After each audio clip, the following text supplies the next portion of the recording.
पलूस कडेगाव तालुक्यातील नवनिर्वाचित जिल्हा परिषद व पंचायत समिती सदस्यांची बैठक कडेगाव येथे उत्साहात पार पडली। या बैठकीत आमदार डॉक्टर विश्वजित कदम यांनी उपस्थित सदस्यांना मार्गदर्शन करत विकास कामांना प्राधान्य देण्याचे आवाहन केले।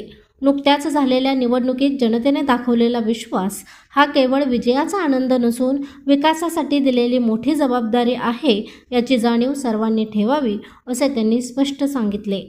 सामान्य माणसाच्या आयुष्यात सकारात्मक व ठोस बदल घडवण्यासाठी मिळालेल्या संधीचे सोने करा असे आवाहनही त्यांनी केले।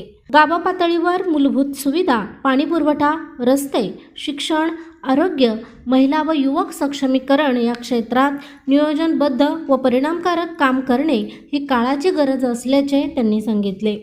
पलूस आणि कडेगाव तालुक्याचा सर्वांगीण विकास आराखडा डोळ्यासमोर ठेवून मतभेद बाजूला सारत एकदिलाने व समन्वयाने काम करण्याच्या स्पष्ट सूचना त्यांनी दिल्या। पुढील 5 वर्षाचा कार्यकाळ हा लोकांच्या अपेक्षा पूर्ण करण्याचा आणि विकासाला नवी दिशा देण्याचा असावा।